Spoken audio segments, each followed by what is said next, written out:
Hey.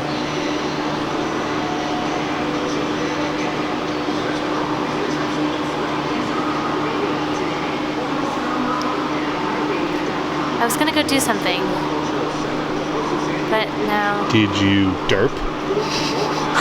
Each day that we're given presents a new chance for adventures and experiences. We discovered a common bond around hunting for comic books, collectible toys from our childhood, meeting interesting people, seeing brand new places, or finding anything that makes us say, wow, I remember that. We live for nostalgic memories, we have a passion for exploration, and we are completely obsessed collectors. Together we are Comic Trips, and we are inviting you to come along with us on our expedition for pop culture treasure.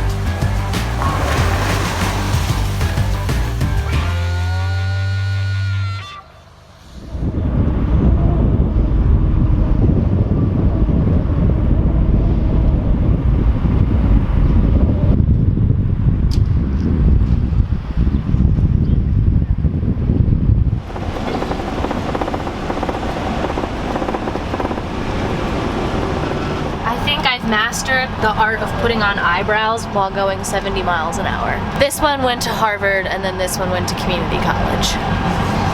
But that's okay. I can live. Deal.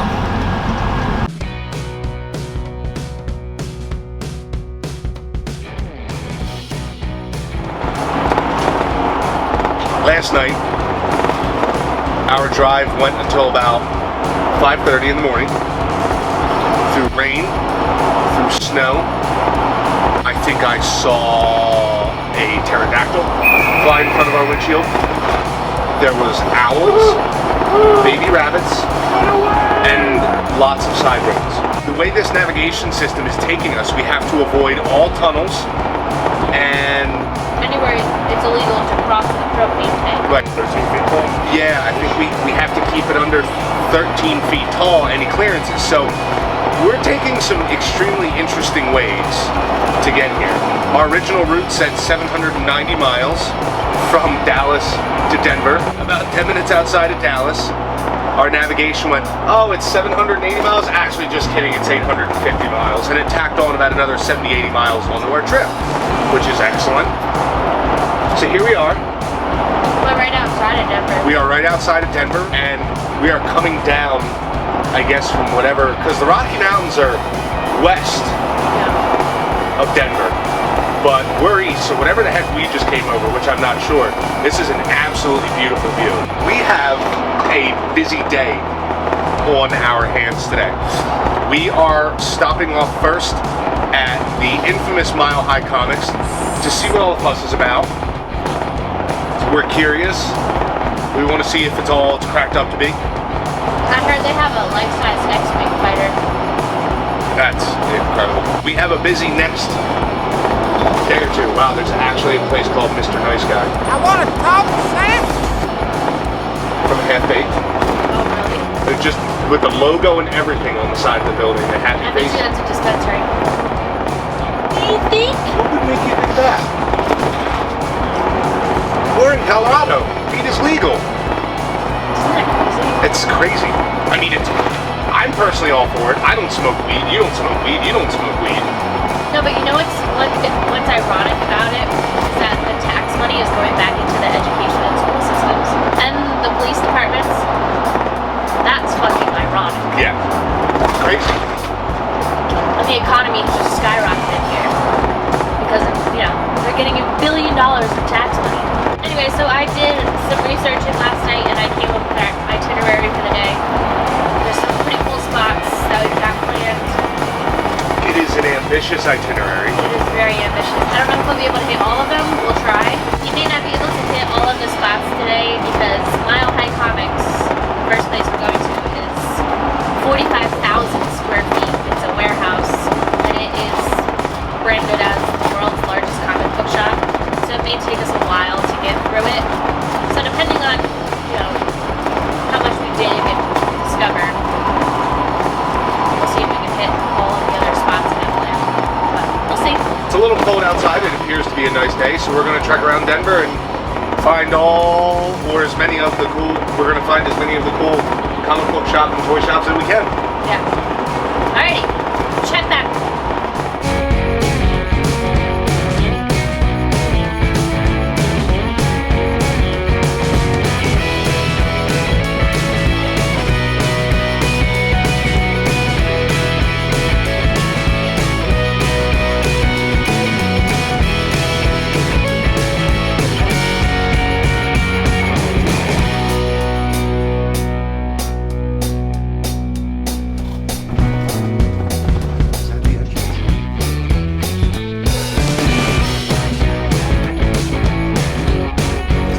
parking for Mile High Comics Megastore.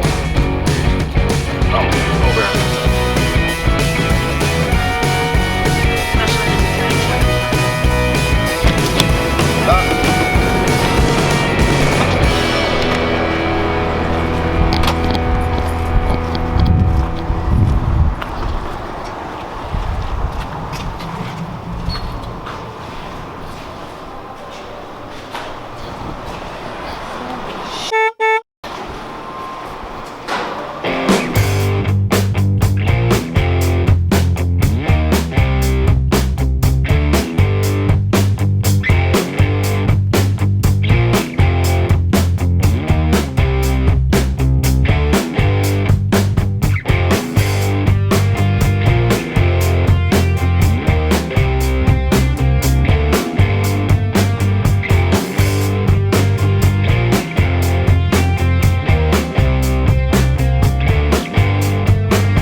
$30 for Cyclops.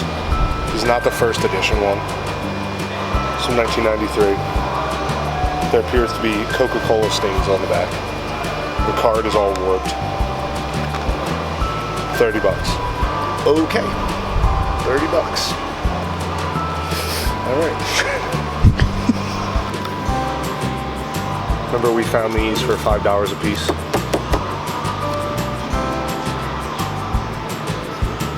$60. Okay.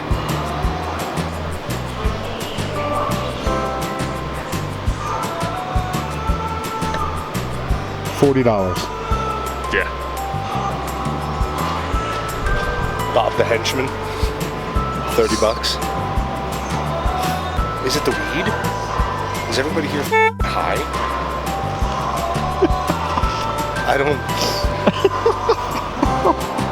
Like, this selection is incredible here. This is unlike anything I've ever seen. But are you kidding me? Like, I can't afford anything in here. I think there's a dollar book section. Yeah. 6 for $5.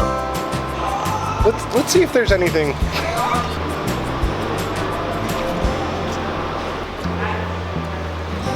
I mean, they're organized, which is awesome. That's actually really cool.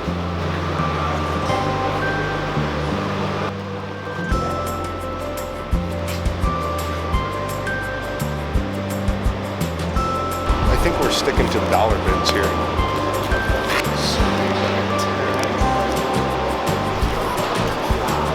$6 for $5. That's $10. Dollar book, 6 for $5. Not bad. I'm gonna go check out the horror section. Now I'm following you. I said we're going to the horror section. Right here. Oh yeah, that's it. It's the horror section.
Oh, you're Chuck.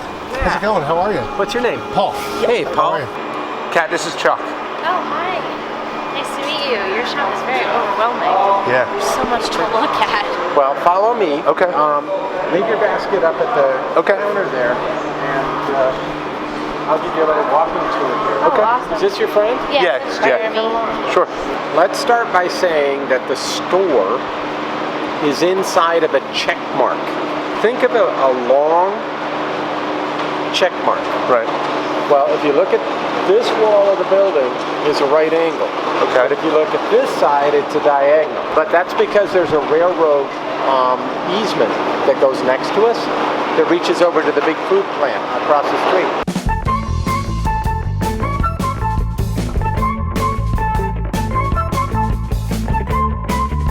So what we're doing right now is we're in the midst of moving our online business into here because it's going to save us about $30,000 a month to have our online in here. So we've been doing this. This is a culmination of a 5-year effort to move, and we're in our last 4 days. And I only have time right now because they're unloading some racks, so I can show you a little bit. Come on back here. So is this where they pull if you make an online order? Yep. And these are trades and hardbacks, graphic novels. And there's about 250,000 here right now. And this is the largest accumulation of comics-related trades and hardbacks in the world. So I specialize in buying. Anytime somebody offers me a deal, I will buy it. I don't really care what it is. Yeah. We used to keep these alphabetized, and we discovered that interfiling was way too much work. Right. So what we did was we switched over and we created, and I got this idea from Amazon. We create an internal identifier number, and now everything at the end of the alphabet system is by internal identifier number. But when you start looking at these rows, these have recently been consolidated, so they're nice and tight.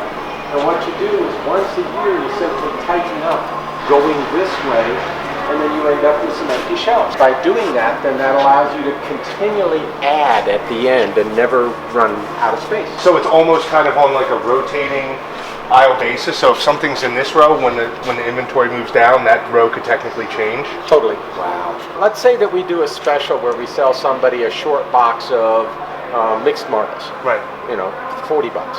And so then we like to have lots and lots of short boxes. But when I'm out buying deals, I get deals in mag boxes, short boxes, chicken boxes. I get every kind of box you can imagine. We usually have 1,500 long boxes, but they're being used to move the 10-packs right now. So we're actually using those boxes right now. But this is future shelving here that's waiting to be erected further down. This is part of comics that we're sorting, and so these have been broken down by letter. So all the comics on this rack begin with the letter N. And so when we do our breaks, we'll break these all at once. We'll break all the letter N's. If you had to take a wild guess, and you could get within 100,000, that'd be fine. How many books do you think you have in here? In this building, we have 8 million. 8 million books. Yeah, and there's another 2 million up in Boulder, so we have over 10 million. Wow. I can't even wrap my head around that number. Oh my gosh. I have 15 long boxes at home, and I'm like, man, I've got a good collection. When did you start? 1969. Each one of these 10-pack racks holds 200,000 comics. So each one of these individual ones? Or total unit. This whole thing? Yeah, the unit consists of 200,000.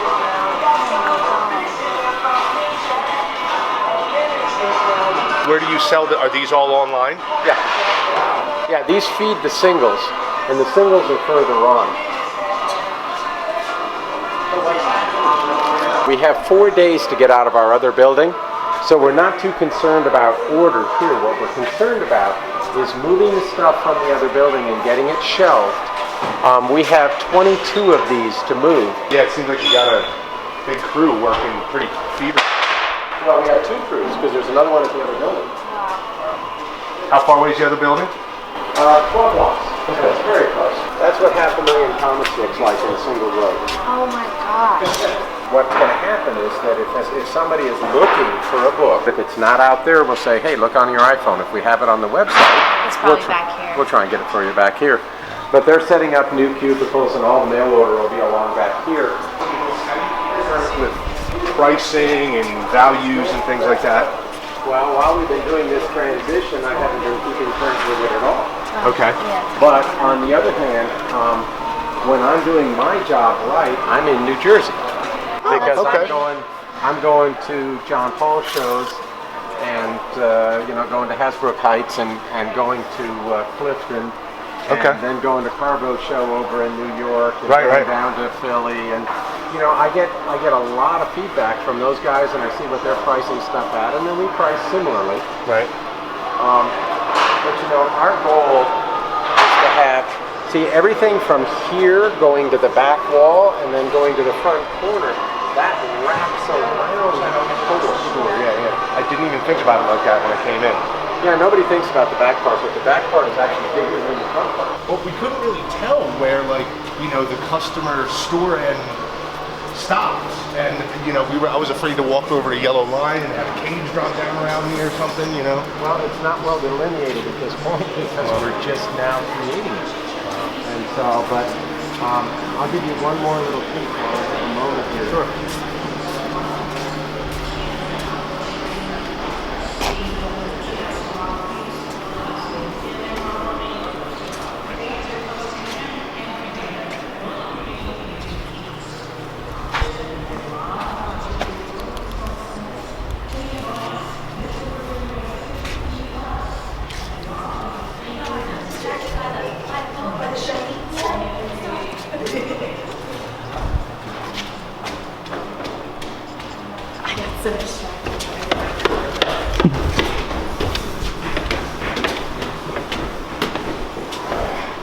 This will be a whole gallery area, but it'll be for Native American pottery.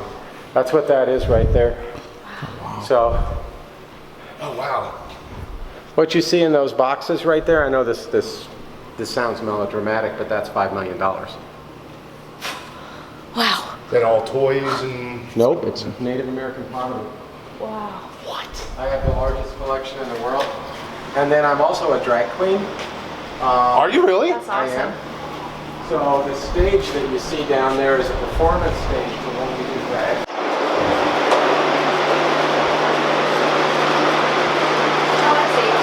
Oh wow. I was going to ask what that was for. Yeah.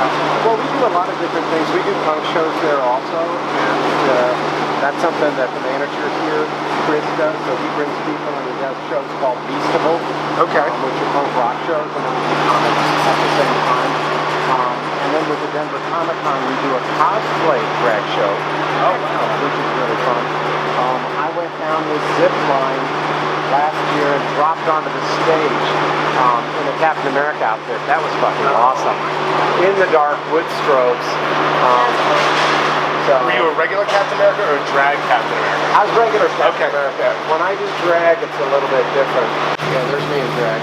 So. Oh my gosh. Oh wow. That's epic. Wow. That's amazing. Where was that taken? That's a cool photo. It's a construct. Oh wow. See, that's me. I love it. Oh wow, looking in the mirror. Okay. Do you do your own makeup? No. Or you have someone do it for you? It's really good. Where did it start in 1961? In my mom's basement. Wow. Yeah, I was just showing, I just put up on my Facebook page a picture of the car. I used to sleep under bridges and hitchhike to comic book shows and carry my comics in my backpack. And then in the summer of '74, my mom went to Europe and she let me borrow a '63 Chevy Impala that she had. And I lived in that car for 4 months and drove around. And I got $800 together, and that was the founding of the first store. Was that $800? Was the first store in Denver? No, it was in Boulder. Boulder? Wow. Yeah, things have evolved a little bit since then. A little bit. A skosh, yeah. Yeah.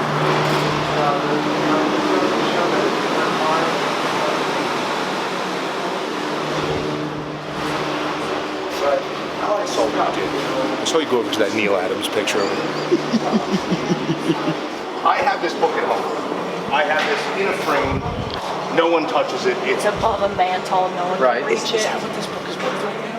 You know, we had it lower than that, and every time we had it, we sold it. And we kind of have a floating theory, Right. which is that we keep pricing it until it stops selling. Okay, so that one's been sitting there for a while at that price. Right. So it's probably not worth that much. I'd say right now, if we had it, I think the last price we had it at was 22, and we blew that one out. And it is in incredible condition. really good. Yeah, that is a really cherry copy. Yeah, with that black spine, it's very hard to get them without spine cracks. Right, and having no color discolorations on the front cover with a black partial cover. Right. It's nearly impossible. So I'm just curious because, like I said, we're not experts obviously, but we're big collectors, and so we're out there looking for things that, okay, is this book that we have worth anything? Is that, I saw a copy of the first appearance of Inhumans for like $225 at a store the other day, and I'm like, I don't know what, the market value fluctuates so Or as much. soon as the movie's announced. Well, but wait, okay, let me give it to you in the world of Pueblo pottery. Okay. Okay, when I go to a show that's more of like an antique or a cowboy show, Okay. I expect to pay X. When I go to a show that's a specialist show, I expect to pay 2 times X. When I go to a gallery that has really high overhead, I expect to pay 3 times X. Okay. Now, what's that book worth? Is it worth X, 2 times X, or 3 times X?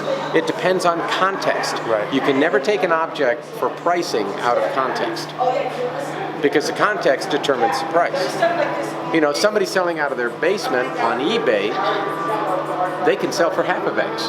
Right. Okay? And somebody whose husband just died can sell for a quarter of X because they're dumber than a brick and they don't know any better.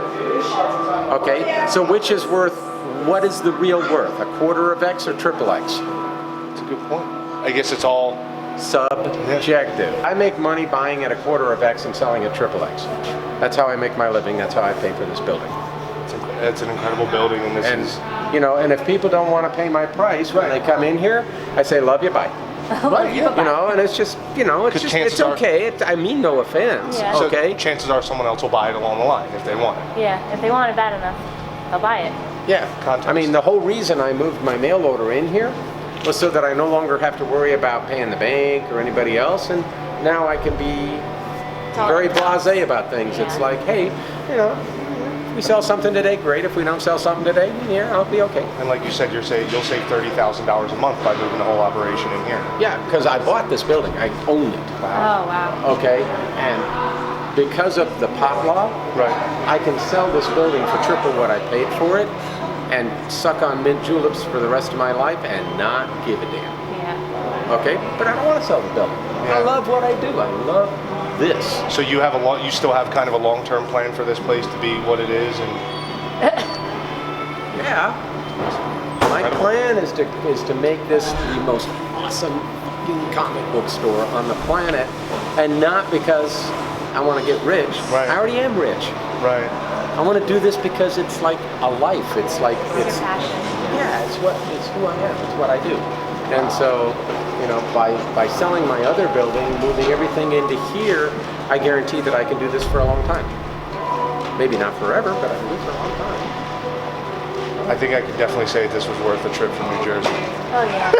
Well, I'm glad you guys came. Wow. And you'll see me in New Jersey. I mean, the minute we get set up and we're all done here, Right. I'm going to be hauling my ass probably after Labor Day. I'll be going to John Paul shows. Okay. I love Clifton in particular. It's my favorite show. Probably about 85% of our show has been shot in New Jersey.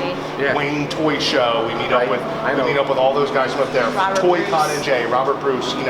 Go to the New Jersey Comic Expo. All those places. And it's funny driving over Joe. We drove yesterday. We left Dallas yesterday at 4:00 in the afternoon. Yep. We got here. 5:30 in the morning. We got 5:30 in the morning, an hour out. Parked at a And truck stop. We will never Sit take for a for few granted hours. the fact that in New Jersey, Atlantic City, 1 hour away Philadelphia, Right. 2 hours north New York. Right. In that triangle, you have so It's saturated. many stores. It's Right. unbelievable. I will never take that for granted ever again, because the amount that we drove yesterday, 850 miles from Dallas just to here. We started Jersey, Baltimore, Virginia, Tennessee, Alabama, Oklahoma. Oklahoma. No, all right, right. Texas. No. Now, let me give you a visual that you have never considered. Okay? Because if you take this visual, it suddenly all makes sense. Instead of thinking of Denver as a part of the United States, think of Denver as an island. Okay? What you're crossing when you're crossing the Great Plains is a great expanse of nothingness. There are no cities. My wife used to have a comic book distributorship, Alternate Realities, back in the 80s, all right? And she had just a hell of a time because she didn't have any customers. And we came up with this concept. Being in Denver, the next city of any size is Salt Lake City. It's 350 miles away. Actually closer to 400. Kansas City is 500. Albuquerque, 500. Denver is like Hawaii. It's like an island sitting out in the middle of nowhere. There's just all these little islets, you know, little tiny dink towns. Colorado Springs has like 300,000 people, but it's hardly anything at all. It's like having, you know, Oahu and Maui, you know, and then you got nothing. Well, we were driving and we'd go 100 miles and not see civilization. Nothing. I used to drive that. I used to leave here in the afternoon and get to Dallas. I couldn't afford a hotel room, so I'd drive all night and I'd get to the Dallas shows, do the show, sleep on somebody's floor, and then on Sunday night I'd haul ass and get back in here at the crack of dawn. I used to do that all the time. Drive 287 with the truckers through Dumas and Dalhart. Yep, I knew that route. Wow. Chuck, this is incredible. Thank you for taking the time to talk to us. I know how busy you are for sure. I'm just gonna go move a truck. We're gonna buy some comics. Thank you so much. Support. Dude, no problem. It's wonderful here. It's incredible. Hey Paul, can you reach that spider one for me, please? It's a Scott Young cover. This one? Yes. I don't have that. All right. My entire view of his place just changed. So like I'm that. just. He doesn't care. Yeah, I'm just going to go out on a limb here and say, listen, we've heard some amazing things, we've heard some not so amazing things about this store. It all makes sense. Is that original Dr. Pepper?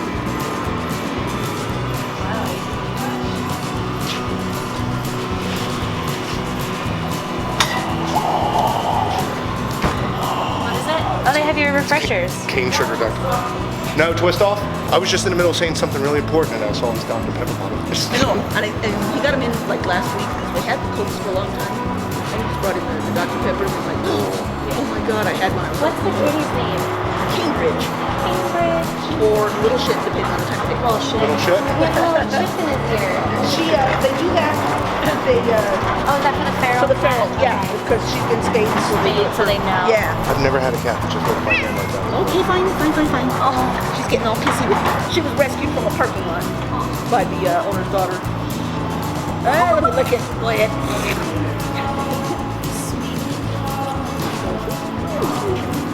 I'm not a cat guy, but I like that this cat cat. was I like cute. this cat. Most cats don't like you. No, yeah, cats. You're a big guy. How long have you Let me worked here? taste you. 28 years. Kind of like your kingdom, huh? Somewhat, because obviously this one's only been here for 4.5. Right. All right, we're gonna go buy some more comics. Thank you for everything.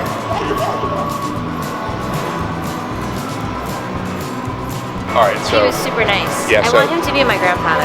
ADD kicked in. Sorry about that. How nice was that? Very Like, nice. Okay. He's a drag queen. He's a drag queen. He just How got awesome all is of that? my respect for that. Okay, so again, we've heard amazing things about this store, and then we've heard some things that made us raise an eyebrow. The guy is incredible. Yeah. I'm gonna go back to the dollar bins. This is exciting. Maybe because we're always out for bargains. Deals. Alright, dollar bill. That's really good. Yeah. I guess because we're always out looking for deals and our budget is, usually pretty tight, we don't really think about it that way. And because when you think about it, yeah, it's kind of like capitalism. He has 8 million books in this building. 8 million. 8 million. That guy's following us to ruin our audio. I swear he's following us. I'm trying to lose the pallet jack guy so he stops screwing up my audio. Wow, what a They do- change they of do heart I punk- just they do had. Punk shows and drag shows. in there. You know what? I had a change of heart. I was being really critical. All due respect to everybody that has feedback about here that might not be stellar. I just had a different experience. So this is all about perception and all about how everybody experiences things. I just had a completely different experience because Chuck, possibly being one of the busiest men in the United States in Especially comics. right now. Changing warehouse. He's bringing an entire warehouse. He just gave us a complete and total tour of this entire place. Whole found respect. Incredible. I'm at a loss. I'm not at a loss because I'm still talking and I don't know when to shut up, but I'm at a loss. I'm gonna go wander. Bye.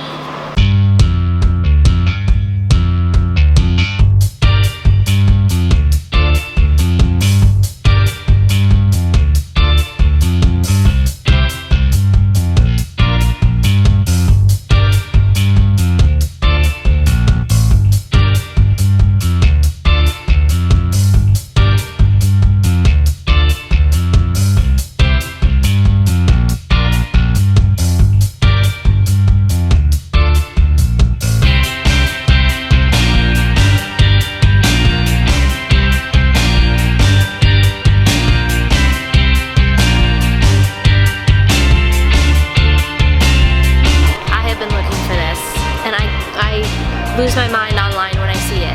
It's only $14. It's like $30 online. Really? Yeah. The one time I find something that's like okay price, it's actually below what I want it to be.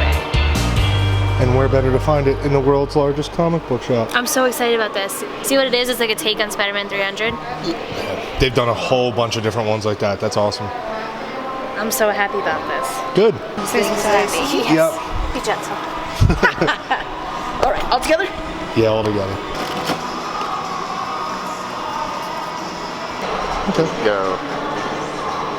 There? Yeah, that works great.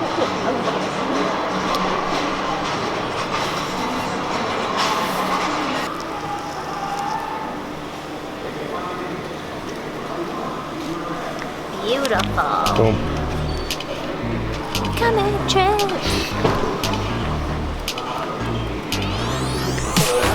I thought that was easily gonna be like $100. Yeah.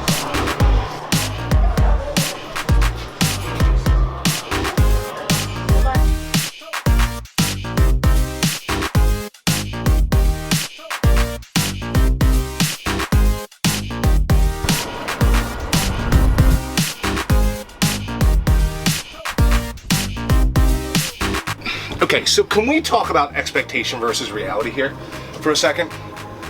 Expectation. Unfriendly staff.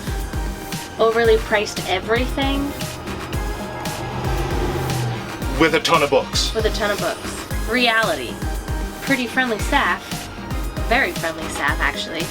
Some things are overpriced, but he admits that he doesn't change the prices all the time, so some things are absolutely not what they're on the market for right now. Right. But then I found a Spider-Gwen variant, the one that's kind of after Spider-Man 300 for $15 when it's going for like $40 online. And then I found the Spider-Gwen #1 Scotty Young variant for $7 when that one's going for about $20 online. So I had fun there. I really enjoyed it. Like I said, there definitely were some things where I was like, ooh, Yeah. no. A But new copy of New Mutants 98 for $2,600, which is Ungraded. That's an astronomical. Yeah, that is raw, and that's an astronomical amount. It is possibly one of the cleanest copies that I've ever seen, but still, no matter how you slice it, that's a ton of money. And we walked in there with certain expectations, with things that we had heard, and then we actually end up getting a grand tour from Chuck himself, the man who started everything. Takes us everywhere, back behind the retail area, up into the balconies, explaining everything to us, and I kind of like eased into the question. I don't know if you noticed, like, hey, so how do you price things, and how do you keep up with the market? Because I didn't want to be like, why are some of your things so high? And he just gave us legitimately the best kind of explanation that he could. And it's true. He's going to put it out there. He has 8 million books in his warehouse. 10 million altogether. 10 million altogether. And if you don't like the price, then that's fine. If he doesn't sell it, whatever, he'll sell it eventually, and then he'll just bring the price down. Yeah. I like it. Listen, Mile High Comics gets a thumbs up from me. As far as their staff, their selection, the pure shock value and everything. The prices, I'm gonna kind of be like towards the middle like this. Overall, I love it. You have to come here to check it out, but be prepared that chances are you're gonna pay a premium for certain things. There are some books in there that are in condition I never would have thought I've even been able to find. Yeah. You know, World's Best Comics #1 was in there. That was only one issue that happened for, and then it turned into World's Finest Comics. It was an absolute overload of things to take in, from action figures to graphic novels, new books, old books. You know what I really enjoyed? He had everything's labeled so that you can find things. So they have, like, let's say you're looking for Spider-Man. It will go SA, SE, you know, and then SP, and then you go into the SPs and you can find what you're looking for. Meticulous organization. And so he's got all the boxes, and then around the corner near the front of the store, he's got pull-out drawers. So if you didn't see something in those boxes, they might be in those boxes. Even the $1 bins are organized alphabetically, which is more than we could ask. Yeah. Got a few dollar books, grabbed an issue of Hulk and some other stuff. Grabbed a few things. We didn't go crazy. I think we spent a little over 50 bucks. Yeah, so the variant that I was talking about was the Spider-Gwen #1 that's after Spider-Man 300 on the front like that.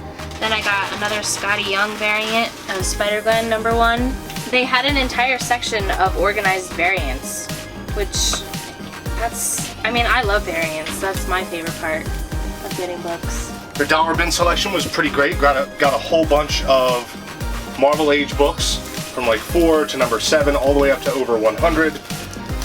They had bags. They don't necessarily have boards, but they're all in pretty good condition. Some of them have $3, $4, $5 stickers on them. 45, 43, 42, #8, #9, 62. Some good books. Grabbed one issue of Incredible Hulk, #249. How much was that? $2 or $3. Oh, okay. Not bad. And then we actually found a Star Wars toy that we don't have at home from the mid-90s. We don't have that one. Don't have that one. Pop Rebel Soldier playset. So, it was cool. And I mean, considering how much was in there, we were really well behaved. Yes, we were. So where are we going next? We are headed to Heroes Headquarters. Heroes Headquarters. Yes. Heard good things. I have heard good things. It was highly recommended off of Reddit.